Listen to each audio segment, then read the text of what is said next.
and welcome to She Said, She Said. Okay, who among us hasn't suffered from fear of public speaking at one point or another? It's a common problem, and many of us, no matter how many speeches we've given, still struggle. And if you're female, you may be susceptible to overthinking, both leading up to the speech or second-guessing yourself and your performance afterwards, regardless of how well you actually performed. Our guest today is Allison Shapira. She is the founder and CEO of Global Public Speaking, that firm that specialized in helping a growing roster of clients fine-tune their public speaking skills. She also teaches the topic at Harvard's Kennedy School. Today, Allison is going to share her perspective to help us tame our trepidation about public speaking, but she'll also share her very own inspiring personal story of finding her voice. I'm here with my friend, Allison Shapira. Allison, welcome to the show. Thank you, Laura. I'm very happy to be here. So happy to have you. I am so excited about this topic today, both because I think you have incredible knowledge and information to share, but also selfishly, I have yet to give a speech, any little speech, without at least momentarily thinking I could just run from the room before anyone notices. Where does this fear of public speaking most commonly come from? The interesting thing is that everyone has some degree of discomfort with public speaking, and many people are downright afraid of it. It doesn't matter what country you live in, what language you speak, what industry or what stage you're at in your career. Everyone has some degree of discomfort, and there are a number of reasons why that is. One of the reasons is that to speak in public is to be vulnerable. You're putting yourself out there and you're either representing yourself or your organization or your community. And so there's a fair degree of risk involved in that. What if I say the wrong thing? What if I make a fool of myself or of others? So that self-preservation instinct kicks in and the fight or flight response makes you want to run from the room. Mm-hmm. Which is why so many people are afraid of public speaking. So you have a growing roster of clients with your company. You are the founder of this company. What is the most common problem that people have, in addition to having general trepidation about it? What's the most common challenge that you see? Many people don't know how to prepare, which means they don't know how to use what little time they have effectively. So they wind up either over-preparing or under-preparing and then feeling generally out of control before they speak. And when I talk about public speaking, it could be a meeting, it could be a conversation, an interview. It's very broad. And so not having a process to prepare is something that makes people feel uncomfortable because they don't know what to do in order to be good at it. And I believe public speaking is a skill. What is your best advice for preparing? I have a particular methodology that I teach, and I have a way of writing a speech in 30 minutes. And I use that framework with my clients, and we have tips on our website for that. Mm-hmm. So it's not about spending hours and hours, and it's certainly not pulling an all-nighter the night before the speech and then trying to figure out text boxes on a PowerPoint slide. It's about using that 30 minutes effectively to determine what you want to say, why you want to say it, and why you care. That's fantastic. Can you give us a little bit more, some other examples on how that process works? Sure. The first three questions, and these are three questions that you've heard me speak about when we were together in London. There are three questions I recommend everybody ask before a speech, presentation, pitch, or even whether they're going to speak up at a meeting. Who's your audience is the first. Who am I speaking to? Because when you know who you're speaking to, you know what language or argumentation to use that will resonate with them. The second question is, what's your goal? What do you want people to do? Recognizing every speech is an opportunity to change people's behavior.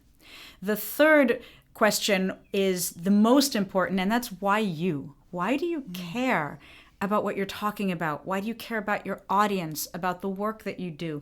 And when you connect with that why you, it fills you with a sense of purpose that calms your nerves and helps you overcome your fear, so that not only are you not afraid of speaking, you can't wait to get out there in service of your message. That's so interesting. So what does that do by finding your purpose? What does it do to your speech and to the impact that you potentially have on your audience? It has a surprisingly significant impact, because I can teach you body language, I can teach you eye contact, I can teach you how to act out your speech. But when you connect with an authentic drive or sense of purpose, it naturally animates your body. It naturally infuses your voice with a conversational tone. It builds your confidence, and it also makes your language more authentic, because it's hard to talk about something you're passionate about using corporate jargon.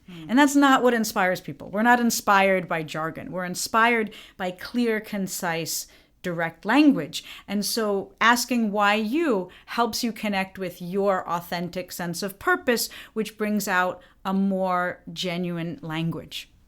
One of the basic things that you said is know your audience. Correct. And I call that foundational, not basic. Makes all the sense in the world. Foundational, much better word. What if you can't? What if for whatever reason you have difficulty knowing? Maybe you know that it's going to be an audience of predominantly men or predominantly women, but you don't know what age they are. You don't know what level of experience. What do you do in that scenario? You're always going to have some idea of who the audience is, because you know where physically the event will take place, and you know what the topic is. Hopefully. So based on those two questions, and you can also reach out to the organizer to determine more information on the audience. But if you don't have that much information, then you can say, okay, how do I design and craft a persuasive message for a general audience, for a diverse audience? How can I say something that resonates with people who know a lot about the subject and know a little about the subject? And that's a particular challenge. And then in the room, you can get a sense of who's there, and you can adapt your content accordingly. Depends on how well you know your subject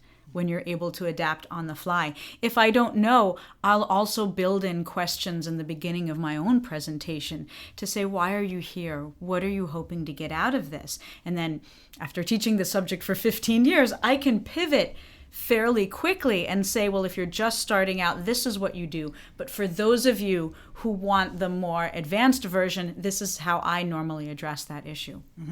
Interesting. Let's talk a bit about gender as it relates to public speaking, given that this is the She Said podcast, and I would venture to guess most of our listeners are women. Do you see distinct differences between the ways in which women approach public speaking and men approach public speaking? That's such a nuanced question, because there's so many different ways in which people approach public speaking based on personality style, based on whether they're introverts or extroverts. Certainly gender plays a part, but there are so many differences. What I notice is that men and women face the same challenges with speaking, whether it's being concise versus being too verbose, using filler words, using vocal tics like uptalk or vocal fry. Men and women make the same mistakes, but for women, it costs us more when we make those mistakes. So I'll give you an example. I run a month-long or multi-month training program in leadership communication for female investment bankers. And one woman I worked with, she was a managing director, and said, there are no senior women in our field who lack communication skills, but there are plenty of senior men who lack communication skills. And the point she was making is that you can be male in this industry and still advance without these skills. For women, you cannot advance without these skills. So for women, especially women who are in industries where it's a mostly male industry, anything that they don't do well holds them back at a disproportionate rate than it would hold back their male colleagues. So both men and women need these skills. They should both learn these skills. But for women, when we don't have them, it costs us more. Let's talk specifically. You mentioned vocal fry, you mentioned filler words. Yes. I think self-deprecation you could probably put in here as well. Absolutely. Let's break this down and talk about exactly what you mean when you use those terms and why that can have a different impact on women versus men. Sure. Filler words, like, so. I also add to that minimizers, which are I think, or maybe somebody already said this, but, or I'm sorry, I may be way off base here, but. Those, and the worst, which is just. I just want to say, I just think, I just kind of, think that this is like important. Who does that? And I hear men and women do it. Right. But again, when women do it, it almost plays into this stereotype of women always asking permission and not having confidence and not being assertive enough. So it plays into a preconceived stereotype of women. And that's why it can be so destructive, more destructive for women than men when they use it. I hear it in corporate boardrooms, I hear it in nonprofits, I hear it in politicians. Everyone uses it. And my antidote for that is to simply pause and breathe. So if you can, close your mouth and breathe through your nose when you're transitioning from one sentence to the next. And it makes you look and appear and feel more thoughtful and confident as opposed to floundering for the next word to say. And by cutting out the minimizers, you make whatever you have to say that much more impactful. Now, what I don't mean is being assertive about something that you're not sure about. So it's not bluster and falsely promoting something you don't believe. You can hedge, but hedge strategically. You can confidently say, there's a lot of debate on this issue, but here's what I've seen. As opposed to, well, I could like kind of be wrong, but here's what I think. One way has more confidence than the other. They're both hedging, but there are different ways of hedging. Yeah. Let's talk about vocal fry in particular. Let's talk about vocal fry. What is vocal fry? Where does this come from? What does it mean? Why do people do this? Vocal fry is, and I can produce the sound because I know what produces it. It's a particular thing that we do with our vocal cords that causes them to flutter in a non-elegant way that produces this kind of sound. I used to call it popcorn or crunchies because that's what it sounds like. And you hear the difference when I stop doing that. You can hear the strength and resonance in my voice versus this way. Now, very few people do this intentionally. It's something that they could pick up from others, and some people will call it the Kim Kardashian effect. Kim Kardashian does it, Katy Perry. So it's a habit. It's a habit that people pick up. Now, Noam Chomsky does it as well. So it's not just female pop personalities. And there's a fascinating interview that I heard where a lot of women would write into a or a lot of people would write into a radio station to complain about the vocal fry of the women broadcasters, but they wouldn't mention the vocal fry of the male broadcasters. And there's another interesting article that looks at job prospects or the hireability of men versus women who use vocal fry. And again, disproportionately negatively affects women as opposed to men, but both men and women do it. And the antidote to it is more purposeful breathing and then speaking in a way that lets your breath project your words forward instead of cutting off the breath. So it's simply a lazy way of speaking. I tend to hear this I'm going to sound 127 years old when I say this, but I do tend to hear this is sort of a millennial thing, or I attribute it to being a millennial thing, and Janine's nodding her head here. We've talked about this. Is it something that's sort of a generational thing, or? I certainly hear it more in people who are younger versus older. But again, Noam Chomsky. Right. Sometimes it's a habit we pick up. Sometimes it has to do with our vocal cords. Maybe there's been some damage to our vocal cords. But I do hear it more in younger people, and they pick it up from people around them. And the term that I refer to in my book is linguistic contagion. Now, linguistic contagion can be positive. We pick up regional accents from people around us. If we live in the Northeast, we can have a Northeast accent. But it can also be negative when we're picking up filler words. People in the same organization will all tend to use the same filler words. We'll pick up vocal fry. We'll certainly pick up uptalk from the people around us as well. And that's, again, something we hear more in younger professionals as opposed to more older professionals. So we need more Allison-trained professionals in our organization to try to eliminate exactly. some of these I'm here to help. Right. I'm here to help. So let's shift gears a little bit, continuing to talk a bit about women and how women can sometimes have a tendency toward perfectionism. How you does think? That, I do indeed. Card-carrying member of the Perfectionist Society, recovering. Of course. But as it relates to preparation for public speaking, how much is enough? How much is too much? It depends on every person. But you're absolutely right in that a need for perfection is going to hold us back. It's going to emphasize our nervousness as we prepare, because we feel like we have to over-prepare. It's also going to affect how much we beat ourselves up after the speech, because all we focus on are the flaws. And so then we think we didn't do a good job. So it negatively affects us on both ends, the before and the after. The antidote to that, and there are a few different ways that I approach this, but first, you have to give up the need for perfection.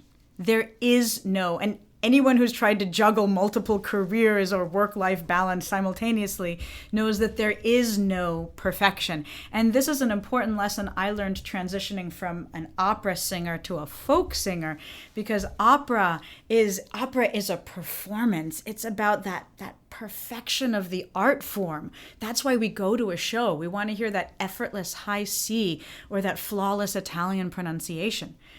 In folk music, I learned it's not about perfection, it's about authenticity.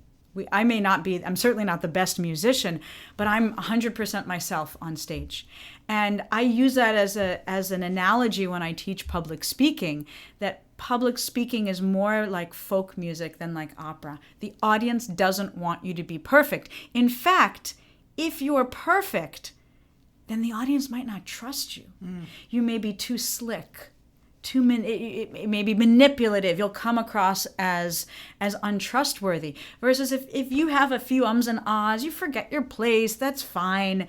As long as you're confident in yourself and the value that you bring, the audience is going to connect with you on a more personal level because of your authenticity over perfection. Making you relatable, which makes you relatable, right? We don't relate to stories of the perfect mom doing the perfect thing and raising the perfect kids. We can get jealous about that, but we relate to the people who share their struggles and show their flaws, because then we realize we're not alone.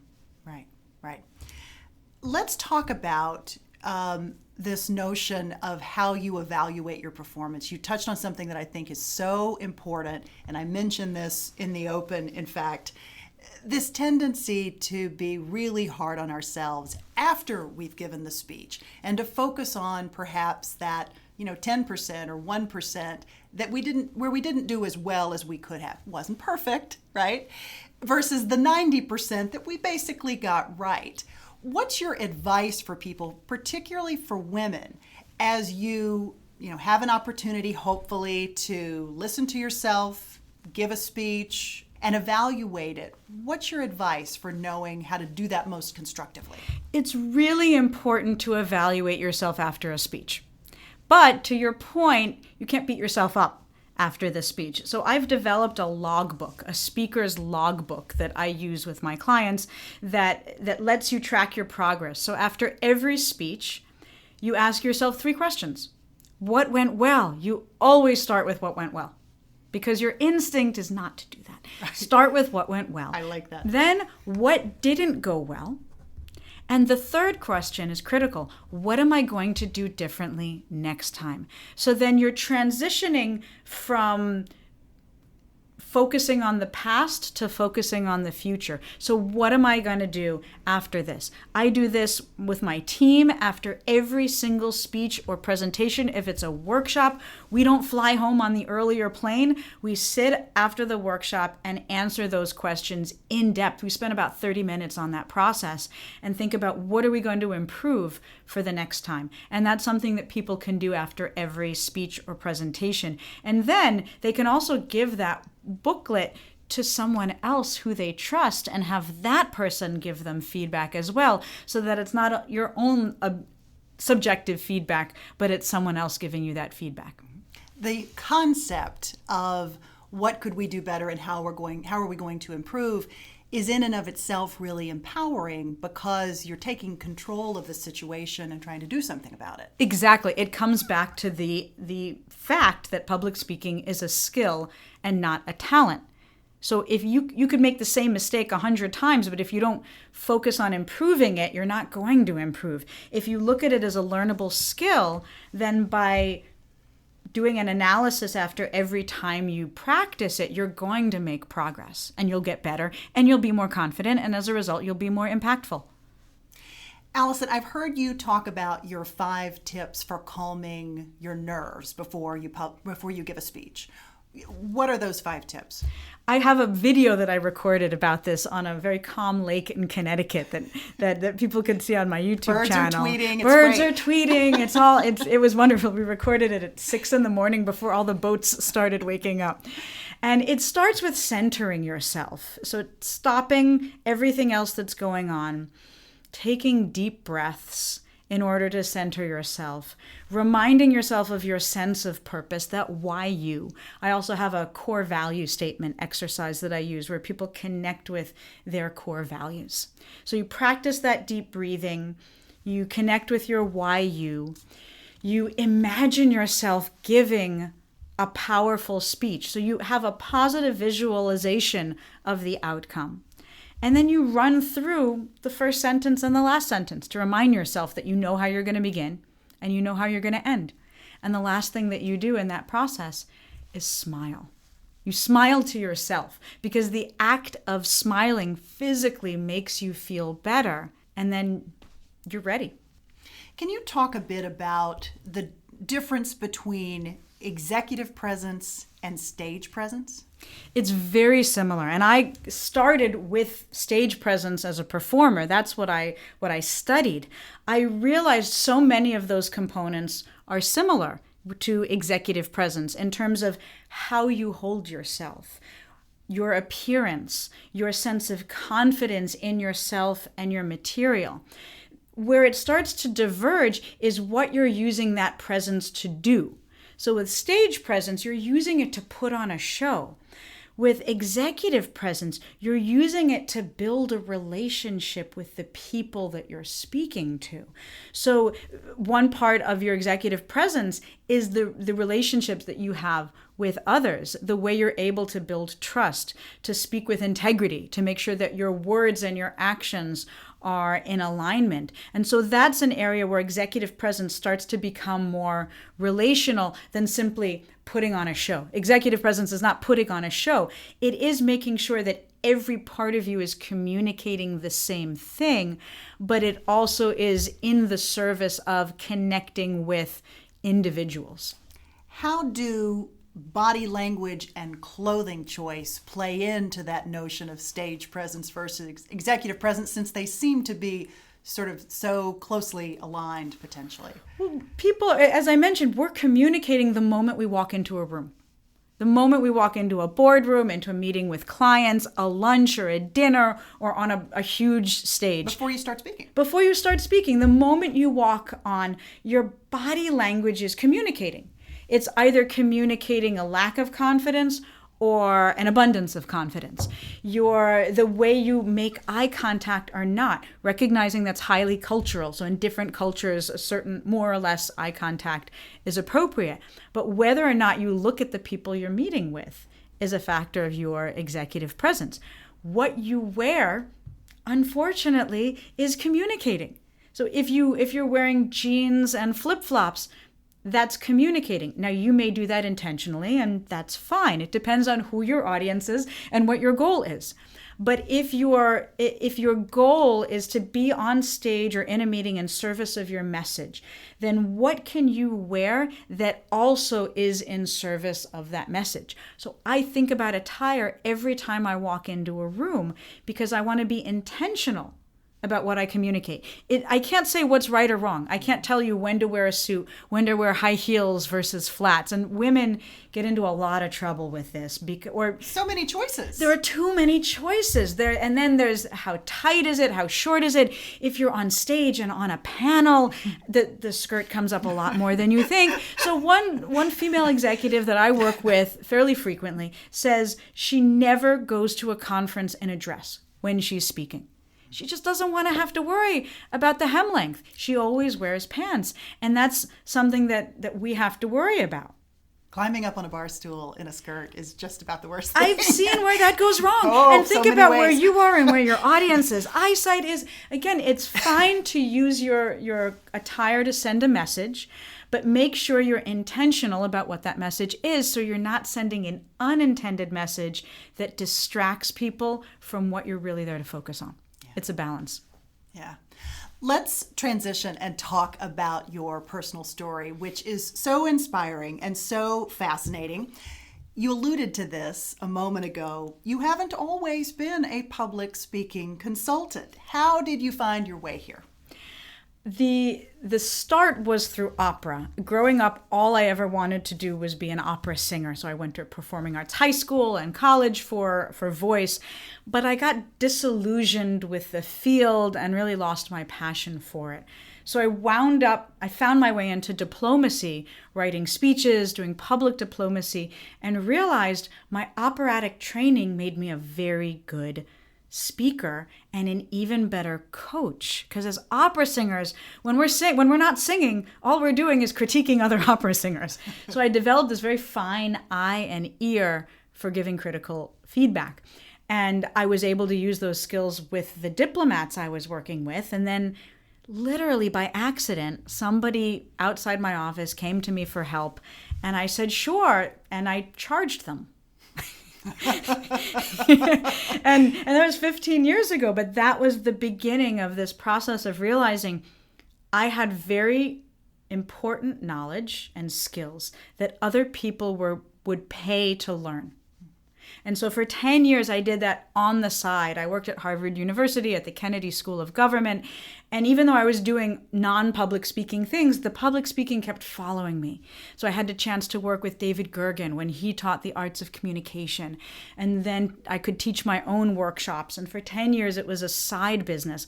But I was always afraid to take it full time. Until about 6 years ago when I went through a transition in my life. Let's talk about that.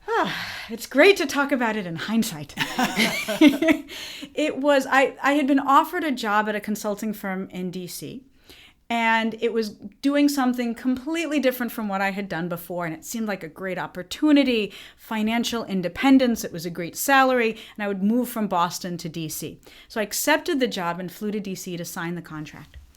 And after 2 days on the job, I had this overwhelming feeling that it was not the right fit.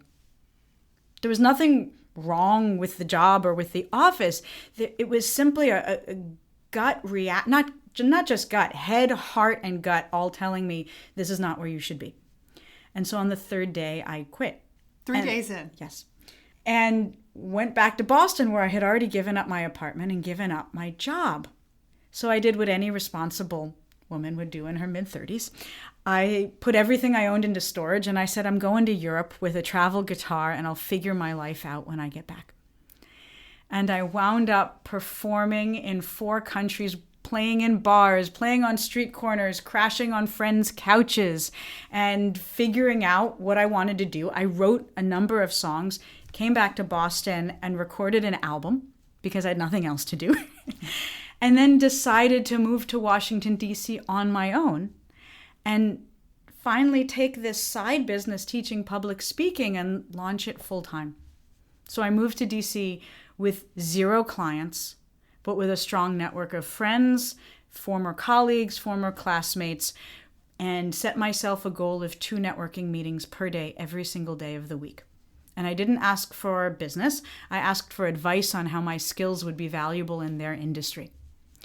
Well, advice turned into business, and I had 35 clients in the first year. So it was this amazing proof of concept. And it kept building and building in every year. And now 5.5, 6 years in, we're a team of anywhere between 6 and 7 people at any given time, working with global companies and traveling all around the world. So it's incredibly gratifying to take such a big risk and then to see that actually work. How hard was it for you to let go of your dream of becoming an opera star? That had been something that you had pursued for a long time. Was that difficult? It was difficult when my voice teacher told me essentially I wasn't good enough. That was difficult because I had always had this singular dream. I was the focused one in high school that everyone knew had that one goal. So the hard part was actually not giving up opera because I had been falling out of love of opera anyways. The hard part was not having another goal to replace it with. So for 10 years before I learned to play the guitar and started my business, I didn't have that goal. So I was doing things, but I didn't have a sense of purpose. And that was the hardest part of that process for me. When did that moment occur? When did you connect with music in a different way? I had just graduated from the Harvard Kennedy School. I had my master's in public administration, and I missed singing. I didn't miss opera, but I missed singing folk music, which is what I would do around the house. And so I was tired of asking friends to play guitar while I sang. I was tired of relying on that. So I figured, you know what? If every 13-year-old learns this stupid instrument in his parents' basement, I'm going to learn this thing. And I borrowed a guitar and started learning it. And it was this amazing combination, putting together guitar and voice. There was this powerful sense of empowerment and self-sufficiency because I didn't need anyone else to accompany me.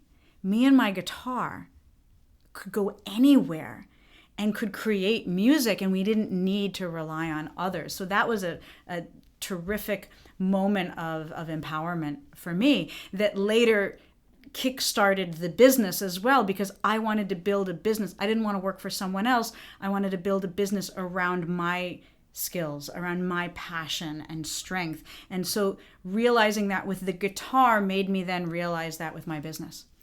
What role does music play in your life now? I am part of a 2-woman band right now. We're called Joan and Joni. We're a tribute to Joan Baez and Joni Mitchell. Oh, how wonderful. And my music partner is one of the most amazingly talented singer-songwriters I know. Her name is Kippen Martin. And we tour around, right now we're touring along the East Coast, although we're working our way west as well. And we have a 2-hour show that's a combination of Joan Baez songs, Joni Mitchell songs, and then we bring in our own music to show the impact those 2 musical legends have had on our career.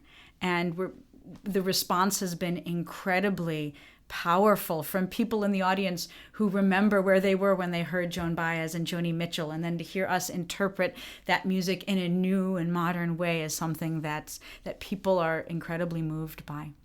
That's amazing. Allison, where does confidence come from for you? Not just in public speaking, but more broadly. It's so interesting that you ask that, because I was listening to one of your earlier podcasts it was Claire Shipman, yes, correct? From The Confidence Code. Right. And that book was fascinating because of the research that they brought in showing how much of confidence comes from our genes, which was interesting. If I think about my family, I come from a family of doers, of people who are very confident and build confidence in everyone that they touch. So I could definitely see that coming through the genes. But they also say that the rest of it, the other 50% more or less, is something that you build. And this is something that I focus on a lot with my workshops and with my clients, because what I found is that building skills builds your confidence.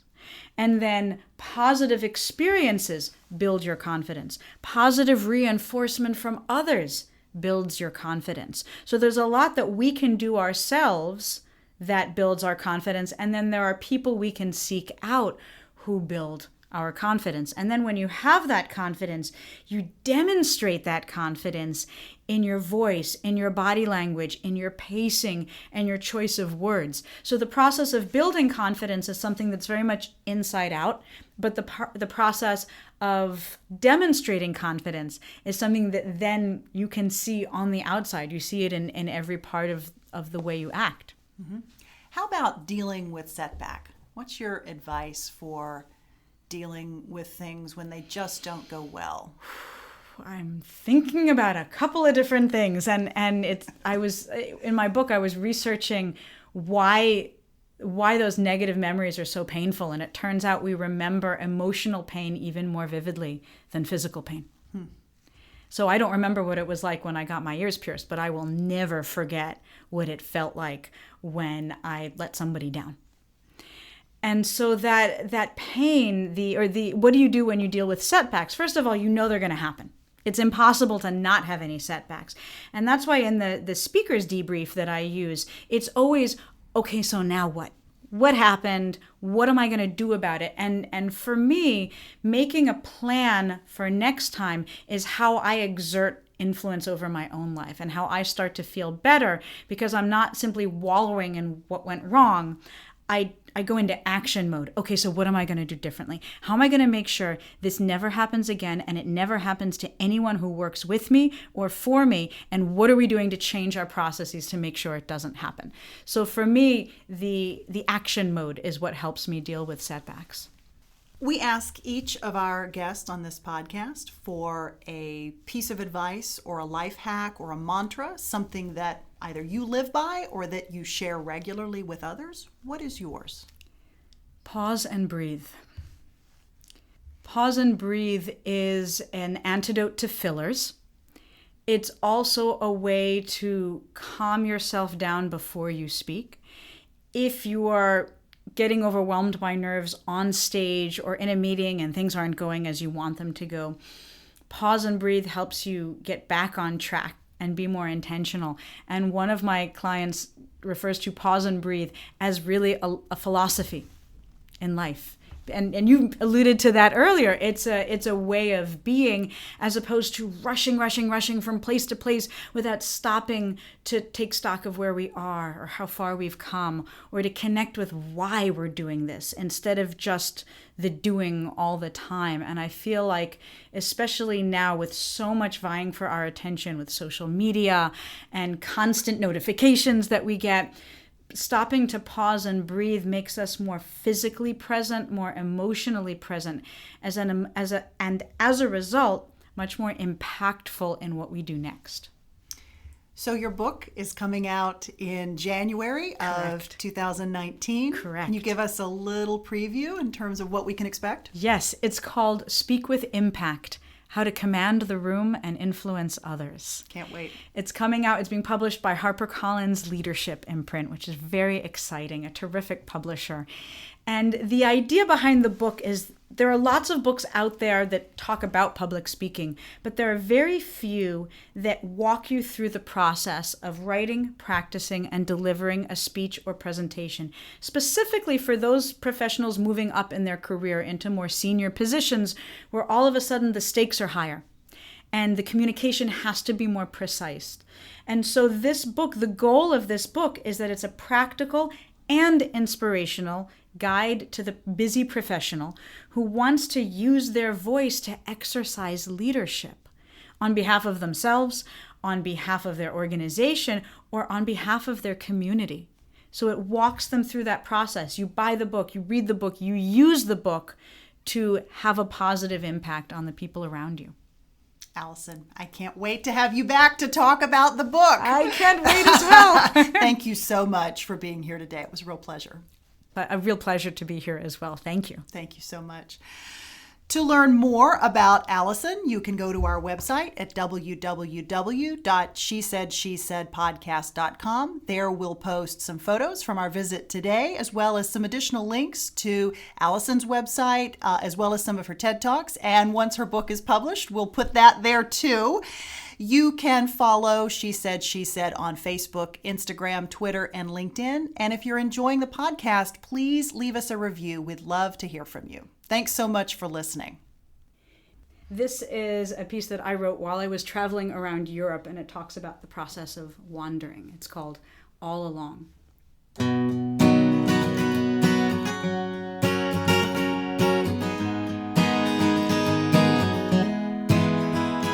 So I left a great apartment on a quiet Cambridge street, and I moved in with some good friends who had a room just for me. And I bought a round-trip ticket, all of Europe for me to see. Packed my life into a suitcase, left Boston by the sea. And everywhere I turned to, the answer was the same. Forget about your worries, just get up on that plane. There I was in an airport bar, with my backpack and guitar, saying this is who you are. And all along I found myself searching for you, burning for you. And all along I told myself you would appear. If only I'd stop my searching, I'd find you here.